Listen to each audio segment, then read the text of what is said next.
Hello दोस्तों, आज हम वह कहानी सुनेंगे जिसे सिंहासन बत्तीसी की 27वीं पुतली मलयवती ने राजा भोज को सुनाया था। आइए शुरू करते हैं। विक्रमादित्य बड़े यशस्वी और प्रतापी राजा थे और राजकाज चलाने में उनका कोई प्रतिद्वंदी नहीं था। वीरता और विद्वता का अद्भुत संगम थे। उनके शस्त्र ज्ञान और शास्त्र ज्ञान की कोई सीमा नहीं थी। वे राजकाज से बचा समय अक्सर शास्त्रों के अध्ययन में लगाते थे और इसी ध्येय से उन्होंने राजमहल के एक हिस्से में विशाल पुस्तकालय बनवा रखा था। वे एक दिन एक धार्मिक ग्रंथ पढ़ रहे थे तो उन्हें एक जगह राजा बलि का प्रसंग मिला। उन्होंने राजा बलि वाला सारा प्रसंग पढ़ा तो पता चला कि राजा बलि बड़े दानवीर और वचन के पक्के थे। वे इतने पराक्रमी और महान राजा थे कि इंद्र उनकी शक्ति से डर गए। देवताओं ने भगवान विष्णु से प्रार्थना की कि वे बलि का कुछ उपाय करें, तो विष्णु ने वामन रूप धरा। वामन रूप धरकर उनसे सब कुछ दान में प्राप्त कर लिया और उन्हें पाताल लोक जाने को विवश कर दिया। जब उनकी कथा विक्रम ने पढ़ी तो सोचा कि इतने बड़े दानवीर के दर्शन जरूर करने चाहिए। उन्होंने विचार किया कि भगवान विष्णु की आराधना करके उन्हें प्रसन्न किया जाए तथा उनसे दैत्यराज बलि से मिलने का मार्ग पूछा जाए।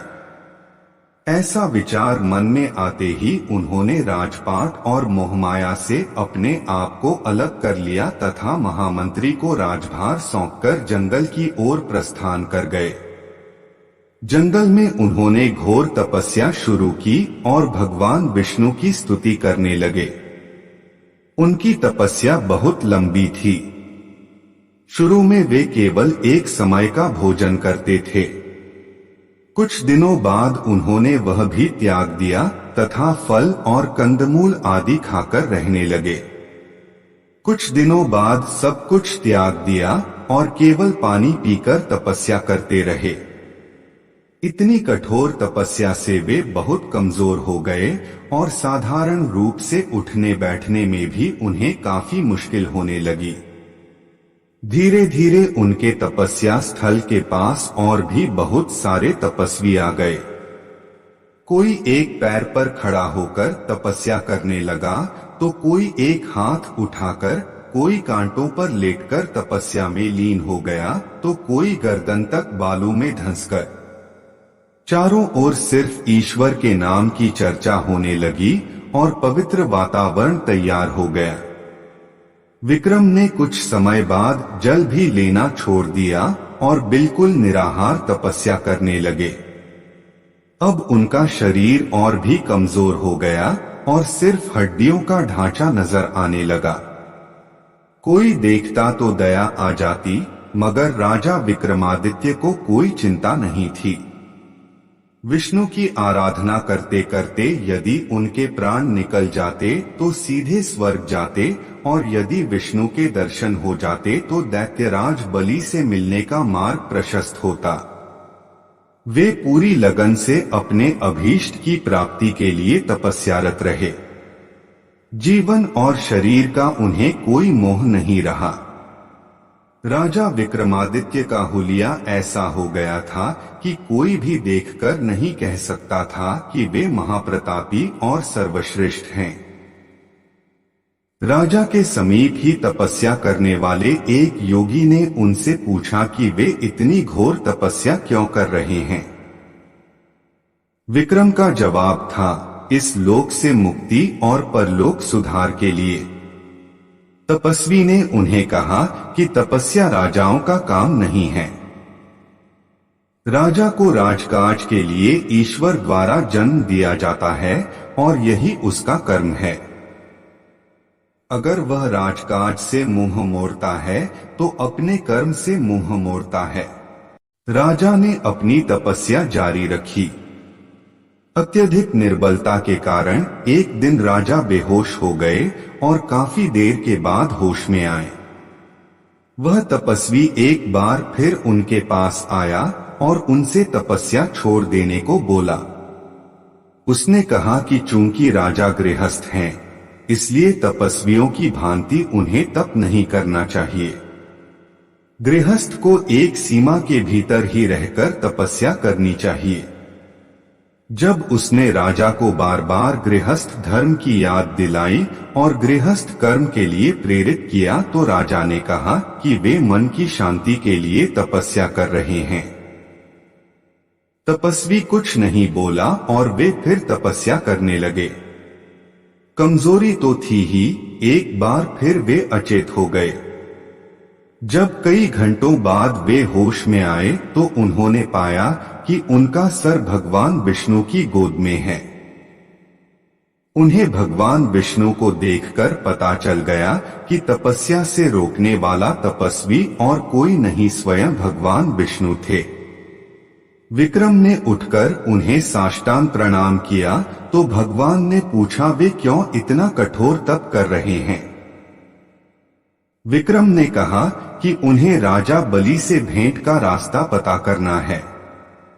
भगवान विष्णु ने उन्हें एक शंख देकर कहा कि समुद्र के बीचों बीच पाताल लोक जाने का रास्ता है। इस शंख को समुद्र तट पर फूंकने के बाद उन्हें समुद्र देव के दर्शन होंगे और वही उन्हें राजा बलि तक पहुंचने का मार्ग बतलाएंगे। शंख देकर विष्णु अंतर्ध्यान हो गए। विष्णु के दर्शन के बाद विक्रम ने फिर से तपस्या के पहले वाला स्वास्थ्य प्राप्त कर लिया और वैसी ही असीम शक्ति प्राप्त कर ली। शंख लेकर वे समुद्र के पास आए और पूरी शक्ति से शंख फूंकने लगे। समुद्र देव उपस्थित हुए और समुद्र का पानी दो भागों में विभक्त हो गया। समुद्र के बीचों बीच अब भूमि मार्ग दिखाई देने लगा। उस मार्ग पर राजा आगे बढ़ते रहे। काफी चलने के बाद वे पाताल लोक पहुंच गए। जब वे राजा बलि के महल के द्वार पर पहुंचे तो द्वारपालों ने उनसे आने का प्रयोजन पूछा। विक्रम ने उन्हें बताया कि राजा बलि के दर्शन के लिए मृत्युलोक से आए हैं। एक सैनिक उनका संदेश लेकर गया और काफी देर बाद उनसे आकर बोला कि राजा बलि अभी उनसे नहीं मिल सकते हैं। उन्होंने बार बार राजा से मिलने का अनुरोध किया पर राजा बलि तैयार नहीं हुए। उनके दिल पर चोट लगी और उन्होंने फिर तलवार से अपनी गर्दन काट ली। प्रहरियों में खलबली सच गई और उन्होंने राजा बलि तक विक्रम के बलिदान की खबर पहुंचाई। राजा बलि समझ गए कि वह व्यक्ति दृढ़ निश्चयी है और बिना भेंट किए जाने वाला नहीं है। उन्होंने फिर नौकरों द्वारा अमृत भिजवाया और उनके लिए संदेश भिजवाया कि भेंट करने को वे राजी हैं। नौकरों ने अमृत छिड़ककर उन्हें जीवित किया तथा महल में चलकर बलि से भेंट करने को कहा। जब वे राजा बलि से मिले तो राजा बलि ने उनसे इतना कष्ट उठाकर आने का कारण पूछा। विक्रम ने कहा कि धार्मिक ग्रंथों में उनके बारे में बहुत कुछ वर्णित है तथा उनकी दानवीरता और त्याग की चर्चा सर्वत्र होती है, इसलिए वे उनसे मिलने को उत्सुक थे। राजा बलि उनसे बहुत प्रसन्न हुए तथा विक्रम को एक लाल मूंगा उपहार में दिया और बोले कि वह मूंगा मांगने पर हर वस्तु दे सकता है। मूंगे के बल पर असंभव कार्य भी संभव हो सकते हैं। विक्रम राजा बलि से विदा लेकर प्रसन्नचित्त होकर मृत्युलोक की ओर लौट चले। आप इसी तरह कहानी सुनते रहे, खुश रहे और हमारा चैनल जरूर सब्सक्राइब कर ले। धन्यवाद।